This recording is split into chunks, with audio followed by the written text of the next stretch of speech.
नमस्कार दर्शक बंधु प्रियदर्शिनी होम फूड चैनल को आपण मानक अनेक अनेक स्वागत। आज मु आपण मानक सह शेयर करी चिंगुड़ी आलूर ग्रेवी रेसिपी। देखा पूर्व आपण मानक रिक्वेस्ट जदि वीडियो भल लगे वीडियो को लाइक करने सहित मो चैनल को सब्सक्राइब करने। आज चिंगुड़ी आलूर ग्रेवी पाई मु बड़ साइज चिंगुड़ी नहीं।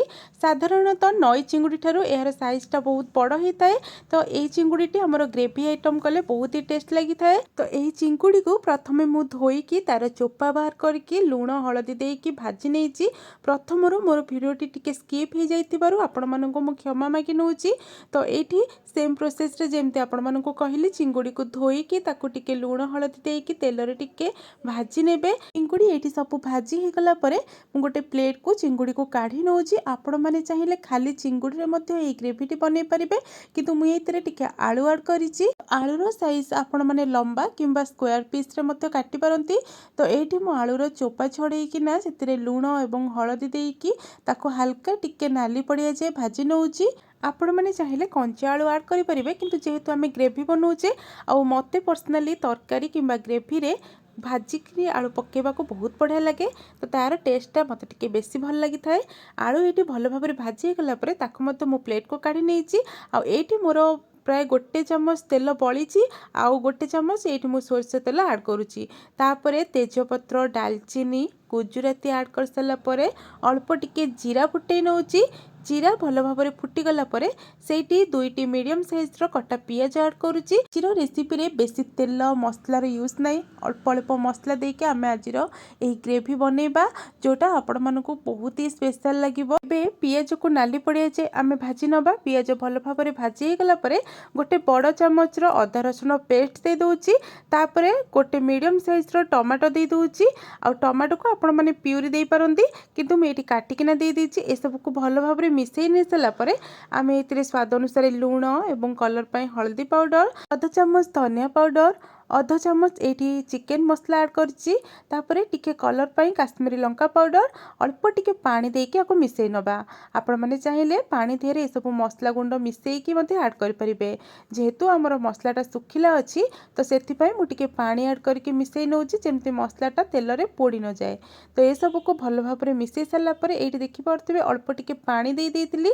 आ पानी देके मसला को भल भाव मिसई नउछि बा कसी नउछि। तापरे 2 रु 3 मिनिट पई कवर करनबा। 3 रु 4 मिनिट प्राय हे गलानी। आ गैस रो फ्लेम को आपण माने सदाबले मीडियम टू लो रे रखिबे, जहा फल रे कि आपण मानकर मसला आइटमटा पोड़ीबनी। तो एठी देखंतु मसलाटा भल भाव मिसी गलानी बा मैश हे गलानी। आ एठी मसला हमर भल भाव कसी हे गला परे भाजी रखिथिबा चिंगुड़ी एवं आलू को ऐड करके मसला संगे भल भाव मिसई नबा बा कसी नबा। 5 रु 6 मिनिट एठी मु चिंगुड़ी एवं आलू को मसला संगे कसी नेछि। एठी मु दुईटी कंचा लंका को टिके चिरिकिना ऐड कर नेछि। जेहेतु एठी बिल्कुल भी मु आगुरु राग पकेनी, केवल कलर पाई कि काश्मीर लंका गुंड यूज करथिली। तो सेति पाई कंचा लंका ऐड करछि, जार टेस्टटा बहुत बढ़िया रहिबो तरकारी रे। एबे ए सब को भल भाव कसी नेला परे अल्प समय टिके कवर कर नउछि। एमिति टिके घोड़े की कसी नेले आलूटा भी भल भाव सिझी जिवो, ता संगे मसला भी भल भाव मिसी जिवो। तो एठी आपण माने चिंगुड़ी आलूर मसला देखि पारथिबे बहुत ही यमी देखा जाउछि ना। आपण माने चाहिले एमती सुक्खा मध्य करिकि खाइ परिबे। तो एठी देखंतु भल भाबरे मिसई सारला परे आमे एथिरे पानी दबा। पानीर क्वांटिटी आपण माने ग्रेवी रखिबे किंबा झोल रखिबे ताकू देखिकिना देबे। तो एठी मोर चारमगज एवं हमर काजूर पेस्ट दबार थिला, तो सेई पानी थिला मो पाखरे मसला पानी। तो ताकू प्रथम ऐड करूची, तापरे एक्स्ट्रा पानी दे दूची हमर ग्रेवी पाई। पानी दे सारला परे प्रथम याको भल भाबरे मिसई नबा। तापरे आमे काजू एवं चारमगजर पेस्ट पकेबा। दर्शक बंधु आपण मानकु जदि आजिर रेसिपी भल लागिबो ताले वीडियोटी को लाइक करबा सहित मते कमेंट बॉक्स रे कमेंट दे जणेबे केमती कोन आपण मानकु एही रेसिपी लागिला। ता छडा एमिति नुआ नुआ रेसिपी देखिबा पई मो चैनल को सब्सक्राइब करिवे। तो एठी देखंतु भल भाबरे मु मिसई नेछि पानी को बा झोल को भल भाबरे मिसई सारला परे लास्ट रे आमे देई दबा काजू एवं चारमगजर पेस्ट। सबको दे सारला परे पुणी थरे याको भल भाबरे मिसई नबा एवं किछि समय याको कवर करके फुटिबा पई छाड़िबा।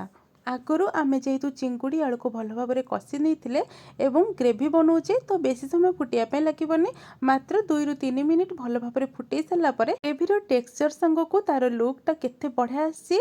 आपण मैंने चाहिए चारमगज काजू जगार नड़ियार रस देकी बनई पारे। लास्ट रे मुझे गोटे बड़ चामच गरम मसला दे दूची एवं आपको पुणी थे भल भाव में मिसई नौची। चिंगुड़ी आलूर रेसिपी तो आपण मैंने बहुत बनई थे किंतु थरे एमिति मो प्रोसेस रे चिंगुड़ी आलूर ग्रेवी बनईकी निश्चिंत घरे समस्त को टेस्ट करंतु। फाइनाली आमर चिंगुड़ी आलूर ग्रेवी एकदम रेडी हो जाइए। तो यार लुक आपड़ देखिकी जापे यार टेस्टा केते जबरदस्त लगे। या आपण मैंने भात एवं रुटी सांगे खाइबे बहुत ही बढ़िया लगे। तेबे आशा करुच्ची आज रेसिपी आपण मानको निहाती पसंद आसथिबो। जदि पसंद आछि वीडियो को लाइक शेयर कमेंट करबा संगरे मो चैनल को सब्सक्राइब करंतु। रहूची नमस्कार।